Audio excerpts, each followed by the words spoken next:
திருப்பும் போது அந்த நபர் தற்செயலாக தனது விரலை அறுத்துக் கொண்டார். விழுந்த இரத்தம் முள்வேலி வழியாக கீழே உள்ள அசெம்பிளி லைனுக்கு வேகமாக ஓடியது. இதை கண்டு அந்த நபர் பயந்து பீதி அடைந்து மின்சாரத்தை அணைக்க தனது கூட்டாளியிடம் ஓடினார். கூட்டாளி உடனடியாக மின்சாரத்தை அணைத்தார். அவரே பாட்டில்களை சரிபார்க்க கன்வேயர் பெல்ட்டுக்கு ஓடினார். அதிர்ஷ்டவசமாக அவர் ஒரு துளி இரத்தத்தை கண்டார். அவர் விரைவாக தனது கைக்குட்டையை எடுத்து இரத்தத்தை துடைத்தார். பின்னர் அவர் பாட்டிலை சிறிது திறந்து காயத்தில் வலுவான பசையை பூசினார். மேலும் சிக்கல்களை தடுக்க இப்போது எல்லாம் சரியாகிவிட்டது என்று நினைத்தவர் தனது தலைவரிடம் வேலையை தொடங்குமாறு செய்கை செய்தார். ஆனால் பாட்டிலில் இன்னும் அதிக அளவு இரத்தம் எஞ்சியிருப்பது அவருக்கு தெரியாது. ஜூஸ் பாட்டில் தொழிற்சாலையில் நிரம்பிய போது அது பிரேசிலில் இருந்து அமெரிக்காவிற்கு அனுப்பப்பட்டது. அமெரிக்காவில் ஒரு வயதான மனிதர் ஜூஸை வாங்கி குடித்தார். ஆனால் அவர் ஒரு ஷிப் எடுத்தவுடன் அவருக்கு மாரடைப்பு ஏற்பட்டு இறந்தார். இந்த சம்பவம் பற்றிய செய்தி விரைவில் ஜெனரல் ராஸை அடைந்தது. ஜூஸை சரிபார்த்த போது அவருக்கு மாரடைப்பு ஏற்பட்டு இறந்தார். இரத்தத்தை பரிசோதித்த போது அதில் அதிக அளவு காமகதிர்கள் காணப்பட்டன. இந்த இரத்தத்தின் உண்மையான உரிமையாளரை பிடிக்க பிரேசிலுக்கு ஒரு சிறப்பு குழுவை அனுப்ப ஜெனரல் ரோஸ் உடனடியாக உத்தரவிட்டார்.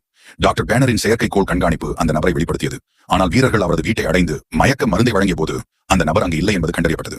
உண்மையில் அவர் கடந்த 8 ஆண்டுகளாக தலைமறைவாக இருந்தார்.